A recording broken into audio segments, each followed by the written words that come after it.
토니 블링컨 신임 국무장관이 취임 첫날 한국과 일본 외교장관과 각각 전화통화를 갖고 동맹 강화와 북한 문제 등을 논의했습니다. 또 국무부 동아시아 태평양 담당 부차관보에 한반도 전문가인 정박 전 브루킹스 연구소 한국석자 겸 선임연구원이 임명되었습니다. 박정주 기자가 먼저 보도합니다. 미국 국무부는 26일 보도자료를 통해 토니 블링컨 국무장관이 취임 첫날 강경화 한국 외교장관과 전화회담을 갖고 자유롭고 개방된 인도태평양 지역과 전 세계 평화와 안보, 번영의 핵심 축인 미한동맹의 지속적인 힘과 중요성을 확인했다고 밝혔습니다. 또 블링컨 장관은 지속적인 미한일 3자 협력의 중요성과 북한 비핵화의 지속적인 필요성, 동맹 강화에 대한 조 바이든 대통령의 약속을 강조했다고 설명했습니다. 한국 외교부도 이날 보도자료를 통해 두 장관이 북핵 문제가 바이든 행정부에서도 시급히 다뤄져야 할 문제라는 데 공감하고 한미 양국이 긴밀히 협의해 나가기로 했다고 밝혔습니다. 블링컨 장관은 이에 앞서 모테기 도시미스 일본 외무상과도 통화를 하고 미일 동맹과 미한일 3자 협력의 중요성을 강조했습니다.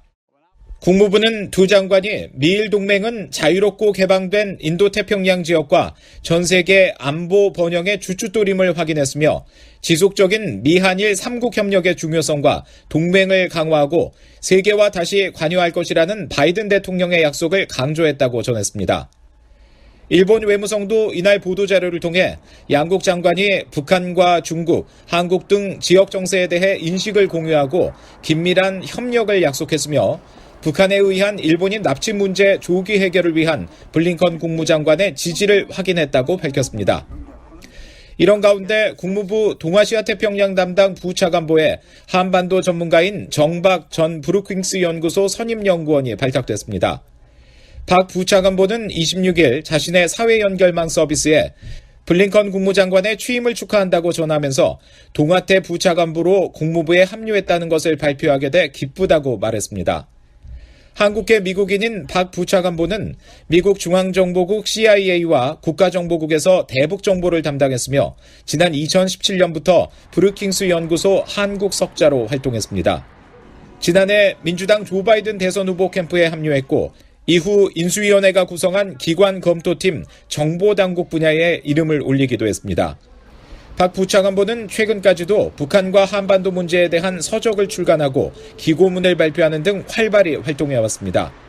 지난해 4월에는 북한 김정은 국무위원장과 그의 승계 과정을 분석한 비커밍 김정은을 출간했고 지난 22일 발표한 한국 민주주의에 길게 들이운 북한의 그림자라는 제목의 기고문을 통해선 한국 정부의 대북 인권 정책을 비판했습니다. 박 부차관보는 이 기고문에서 문재인 한국 대통령이 자신의 대북 포용 정책 지지를 위해 한국 내 민주주의를 훼손시키고 대북 인권 활동을 억압하고 있다면서 이런 시도는 김정은의 핵 프로그램 폐기를 독려하기보다는 한국을 김정은의 요구대로 강압할 수 있다는 그의 인식만 강화할 수 있다고 우려했습니다.